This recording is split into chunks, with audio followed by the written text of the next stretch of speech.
alguém dentro da família, mesmo que esse alguém não seja genuinamente ou naturalmente da família.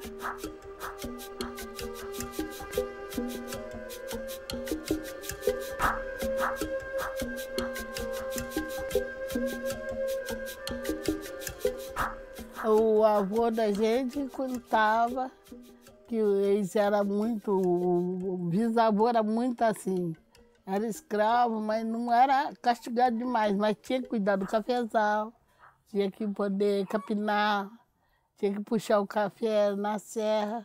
Esses morros todo dia era carreira de café de fora a fora.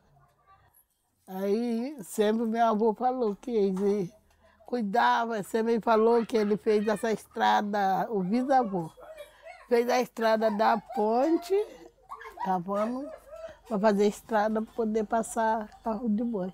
Aí eles que vieram, um bocado vieram do Angola e o outro Congo. O bisavô da mamãe de que veio da África mesmo, direto para cá. E o pai da minha mãe veio da Bahia. Eunice Tércia de Miranda Teixeira. Eu vim de Olinda, estado de Pernambuco. Meu pai é pernambucano. A mãe acho que era da Bahia. Então eu vim para o Arrozal. Casei, tive os 12 filhos, tenho 19 netos e 7 bisnetos.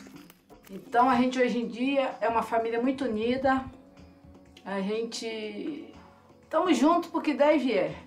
Um problema, se um está passando por uma dificuldade, a gente está ali junto, lutando para tentar resolver. Minha mãe foi embora, era pequenininha, foi criada sem mãe. Eu ainda pensei, disse assim, eu acho que eu não vou saber criar filho. Graças a Deus, uns bons filhos, todos dois. Eu sou o Arcanjo, esposo da Rogéria, pai de Laís. Aqui, ó, padrasto, tio, amigão da Rafa.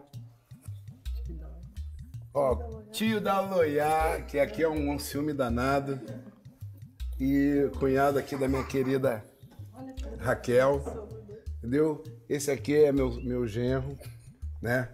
Namorado da minha filha, é claro, né? E agora fala você. Bom, eu sou Rogéria, esposa de Arcanjo, mãe de Rafaela, irmã de Raul e de Raquel. Eu sou Raul, pai de Renato. Olha só o time, olha o time. Pai de Kizzy. Pai de Zora. Irmão de Rogéria e Raquel. Minha família é tudo pra mim. Ainda mais essa parte aqui do meu pai. Não, a família da minha mãe é um orgulho, mas eu sou mais ligada. Aqui foi um espaço diferente que eu conquistei. Foi uma coisa assim, que a gente aprendeu a amar o outro e aceitar. Nos momentos, né, de alegria e de tristeza, são os melhores amigos que nós temos e que nos resta é só a família.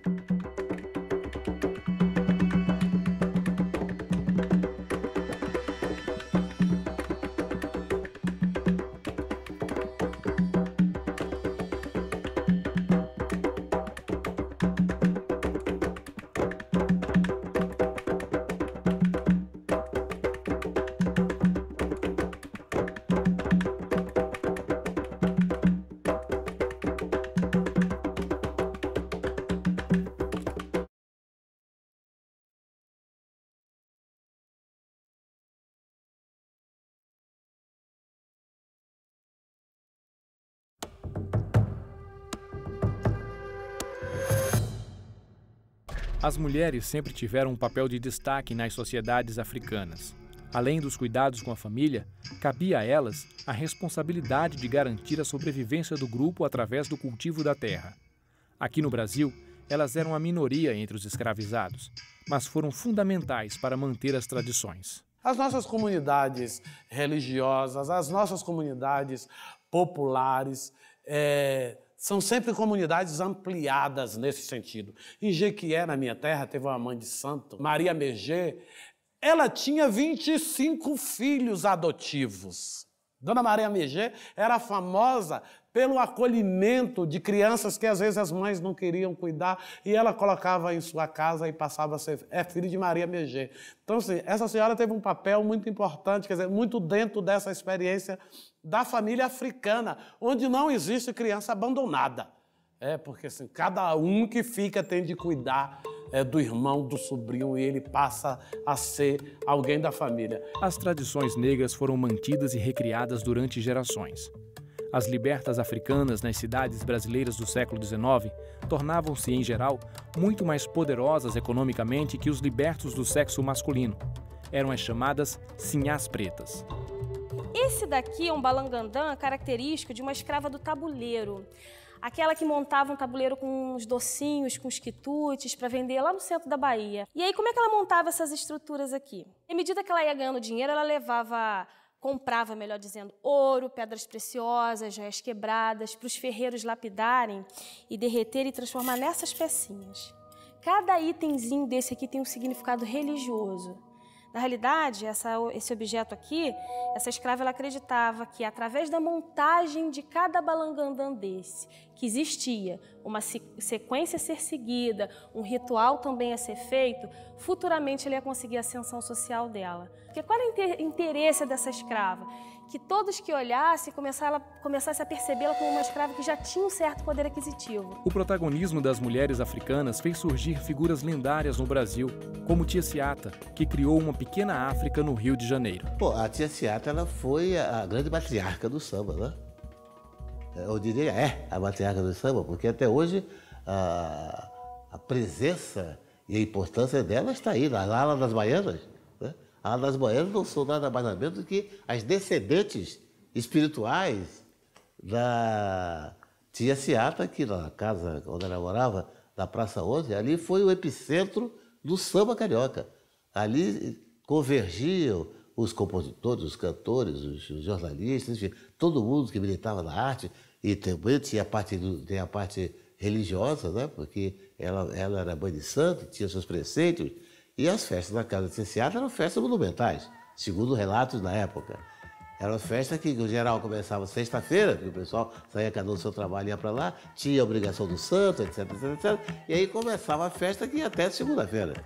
As tradições familiares na África tinham uma estreita relação com a religiosidade. Aqui no Brasil, os novos laços de parentesco foram influenciados pelas tradições religiosas de matriz africana, recriadas nas comunidades de terreiro, e pelo catolicismo, através das irmandades religiosas, como a de Nossa Senhora do Rosário dos Homens Pretos. Eu vejo no passado a presença das irmandades de Nossa Senhora do Rosário como uma experiência de resistência, inclusive a escravidão. As irmandades foram fundamentais para construir um espaço de identidade, de organização para os africanos escravizados e para aqueles que se tornavam libertos, porque muitas vezes a irmandade era um lugar que se conseguia juntar dinheiro e organizar para ampliar, né, a liberdade daqueles cativos daquela mesma identidade. Uma comunidade terreiro, para poder se estabelecer, ela tinha que se esconder. E eu me lembro do meu falecido pai, naquela época, qual foi o subterfúgio dele para poder registrar o nosso terreiro hoje. E hoje ele tem o nome Bugbé, a Sebaiçalguma Irmandade da Luz e Caridade, que é a irmandade criada pela minha bisavó. Todo mundo sabe para que eram as irmandades. Mas ele botou Tenda Espírita de Umbanda, Luz e Caridade. Porque o espiritismo era o foco daquele momento. A Umbanda estava começando. E tenda, porque ele só liberava o alvará para tenda de verdura. Então, por isso que teve o nome Tenda Espírita de Umbanda, que depois, com o tempo, nós conseguimos mudar. Hoje são centros, hoje são institutos, são fundações que mudaram muito a cultura dentro do nosso país. Seguindo as matrizes culturais africanas, o território sagrado era o terreiro. Nele, mães, pais e irmãos de santo compunham uma nova família. A gente reconstruiu uma família através da crença, da religiosidade. Na verdade, as nossas casas são espaços onde as mães, quando vão trabalhar, não tem creche próximo, não tem quem deixar, elas sempre deixam com a mãe de santo, com o pai de santo. É um espaço, o meu filho, ele não é meu filho na minha comunidade. Ele é filho e responsabilidade de toda aquela comunidade. Eu tenho 2 famílias. Eu tenho minha família de sangue e a minha família de santo. As casas de santo, né? Os terreiros, barracões, eles representam o seguinte, uma aldeia. Cada aldeia tinha um rei. Então o sacerdote, o chefe da casa, o zelador, a zeladora, representa a figura do rei. Hoje em dia eu vejo dentro dos terreiros muito mais respeito, talvez, do que dentro da família, dentro da nossa própria casa. No candomblé não se olha diretamente dentro dos olhos e não se desafiam os mais velhos. Se pensa antes de falar, se pede a benção a todo mundo que chega. Você respeita uma tradição. E se você leva isso para a família, você vai ter famílias melhores, melhor estruturadas. Porque hoje em dia você não tem mais aquele núcleo familiar tradicional. Não é toda família que tem pai, mãe, filho. Então você precisa criar isso de alguma forma para as pessoas. Então se você na sua casa só tem mãe e pai, você tem outras pessoas ao redor às quais você pode, por respeito, trazer para sua família. A minha família sanguínea não é de candomblé, não é praticante de candomblé. A minha avó materna, minha bisavó materna era kardecista. O sotaque da minha avó, os ditados da minha avó, tudo identificava enquanto banto. Depois, quando eu vou conhecer o candomblé, que eu escuto o toque do candomblé de Angola, o meu coração bateu mais forte. E até hoje eu me identifico dessa forma. A minha alma vibra, o meu coração bate mais forte, eu sinto que eu estou em casa. As culturas são iguais, não existe cultura superior à outra. E a nossa cultura é riquíssima, é sofisticadíssima, tem elementos formais, tem elementos eruditos, riquíssimos. É entender que essa cultura que nós temos merece um destaque maior, merece um aprofundamento maior e, principalmente, um grande respeito por parte de todas as pessoas, negras, brancas, azuis ou amarelas, mas que é uma cultura que tem mais de 10 mil anos e que tem uma preocupação básica e fundamental, que é a felicidade e realização plena do homem.